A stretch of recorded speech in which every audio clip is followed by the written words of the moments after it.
Hello, this is Dr. Grande. Today I will analyze the case of Lane Graves. First, I'll look at the background of this case, move to the timeline of the incident, then offer my analysis. Lane Thomas Graves was born on September 3, 2013, and lived in Omaha, Nebraska.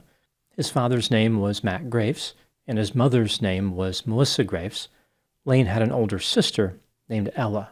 On June 12, 2016, when Lane was 2 years old, he and his family arrived at Disney's Grand Floridian Resort in Orlando, Florida. The Grand Floridian is a deluxe resort, along with hotels like the Contemporary, the Polynesian, and the Yacht Club. The Grand Floridian is generally considered to be the most expensive of Disney's deluxe resorts. The resort features a man-made reservoir called the Seven Seas Lagoon, which is used for waterborne transportation around the Walt Disney World complex. Along the shore of this lagoon, there are hotels, transportation hubs, and natural habitats. The depth of the lagoon is about 20 feet. Many areas near the shore drop off sharply.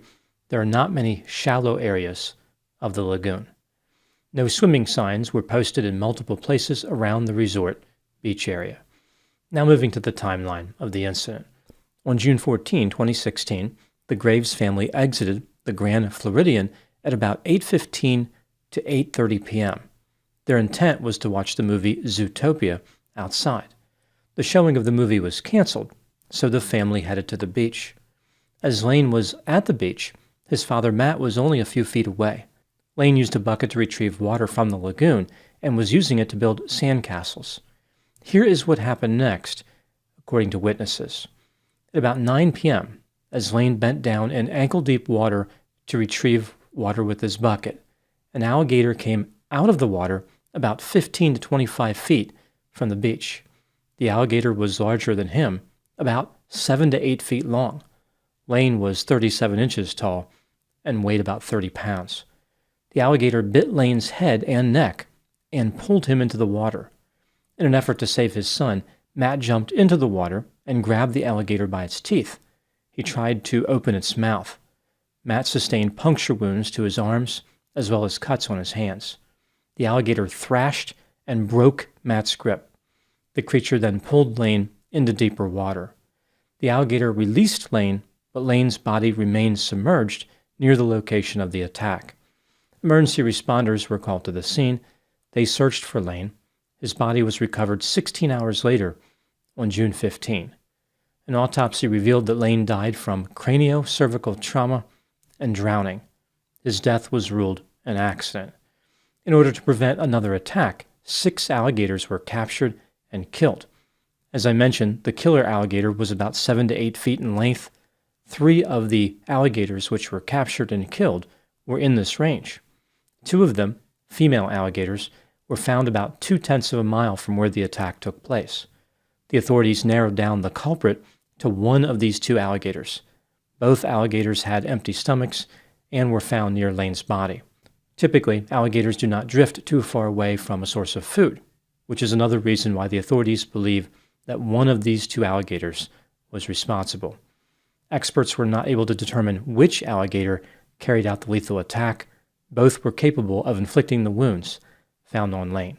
The authorities believe that the alligator that killed Lane possessed a diminished fear of human beings. The attack was predatory in nature. Lane did not do anything to provoke the alligator. Lane was bending down when he was attacked, therefore he would have appeared even smaller than he was. The alligator may have thought that Lane was a small creature, like an armadillo or a possum. After the incident, Disney World placed warning signs specifically indicating that alligators and snakes were in the area. They also built rock walls and fencing along the beachfront resorts. Not long after the tragedy, Lane's parents, Matt and Melissa, started the Lane Thomas Foundation. This organization helps cover travel and other non-medical expenses for families of children in need of life-saving organ transplants. In August of 2017, a statue of a lighthouse in honor of Lane was unveiled on Disney property. The Graves family did not file a lawsuit against Disney and said they never would. There is some evidence supporting the theory that Disney World settled with the family, which of course would not require a lawsuit to be filed. For example, Lane's parents set up a probate estate in his name. A probate estate is used to distribute assets of an individual who dies. There is no reason to set up a probate estate for a person who dies without assets. There is no way to know if a settlement occurred or how much money was involved if it did take place. Just over 2 years after the incident, Matt and Melissa had a son named Christian Lane Graves. His middle name was selected to honor the memory of Lane Thomas Graves. Now moving to my analysis.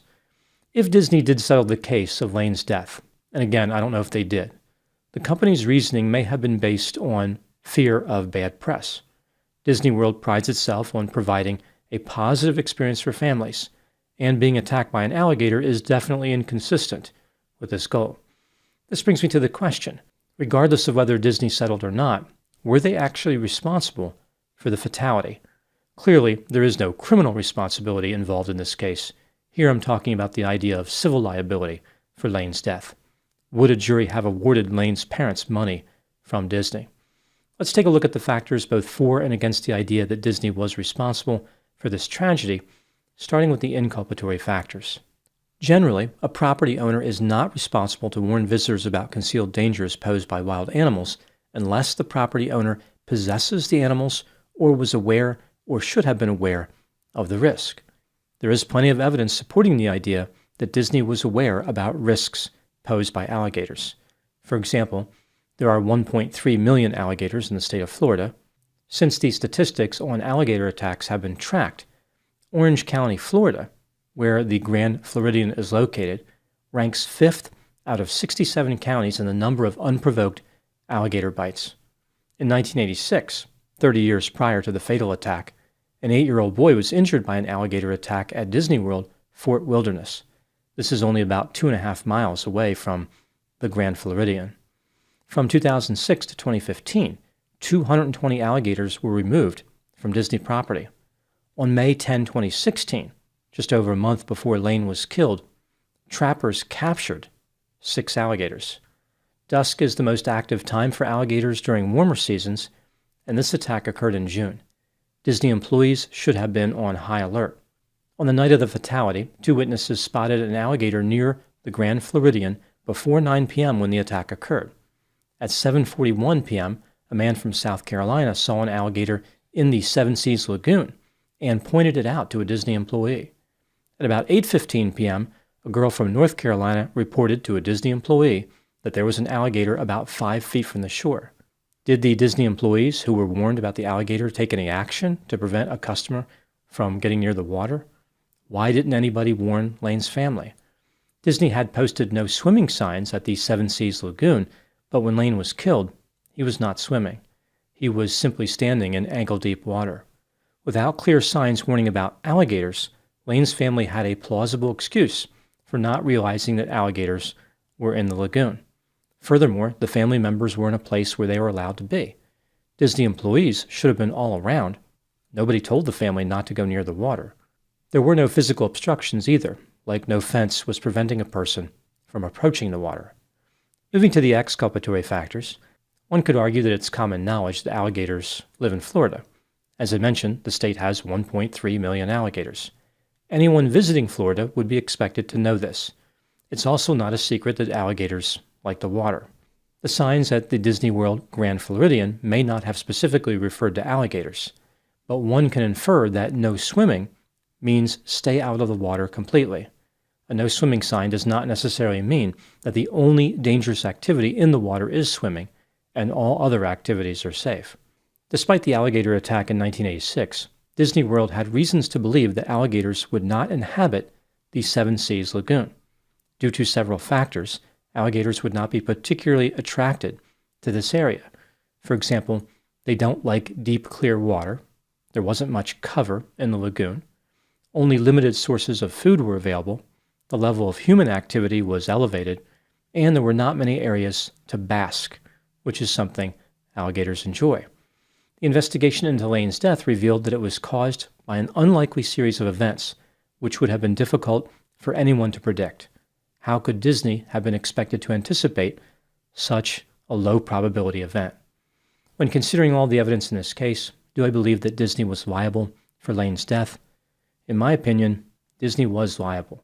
I can appreciate that this is an unlikely event, but I think customers should have been prevented from going to a place where alligators were known to be. At the very least, customers should have been warned specifically about alligators. I view Disney's behavior as negligent, not reckless. However, negligent is sufficient to establish culpability. Out of all the places where one might be worried about an alligator attack, the Grand Floridian would not be at the top of the list. It is the most expensive of the deluxe resorts. If Disney can't prevent an alligator attack here, what area is safe? Disney World does a very good job at extracting the most money possible from each customer. If they are good at anything, they are good at this. Disney is so focused on money, one has to wonder if the real reason they trapped the alligators for so many years was because they were not paying admission. They were like, nobody gets to swim around that lagoon for free. Disney charges for just about everything that a person can do when they are in the parks or anywhere on the property. They maintain complete control of what happens while at Disney World. It is Disney's responsibility to make sure that this extremely expensive and highly controlled environment is safe. That's what customers expect. They don't expect to be eaten alive by alligators, rather only by greedy Disney executives who are always trying to find a way into their wallets. Disney has enough money to take care of a few alligators. In 2024, the company posted record revenue of $34.15 billion. Now moving to my final thoughts. What lesson can we learn from this case? Sometimes when dealing with unlikely fatalities, it's difficult to identify advice that applies to everyone or even to most people. Since alligator attacks in Florida have been tracked, there have been 30 fatalities. Some of these were people swimming in places they should not have been. While every loss is a tragedy for the victims and their families, the deaths are not indicative of some type of epidemic. I guess the lesson in this case is to be alert to low probability dangers. This is not always realistic, making it a lesson of limited practicality. As far as what Disney can learn from this tragedy, this case underscores the importance of prioritizing safety. It is Disney's responsibility to do this even when facing formidable creatures like alligators. Even if one were to remove the human component, assuming Disney is a faceless, uncaring corporation, having a child be killed by an alligator is a public relations catastrophe. Disney is a place that prides itself on providing an experience filled with fantasy, illusions, and magic, but in their pursuit of wonder, they overlooked a fundamental force of nature. Disney parks have dazzling firework displays, orchestrate massive parades, and engineer cutting-edge attractions, yet they failed to prevent a giant prehistoric predator from lurking in a man-made lagoon. This failure is not just unacceptable, it shattered the illusion that Disney can control everything. Those are my thoughts on the case of Lane Graves. Thank you so much for watching. I'll talk to you soon.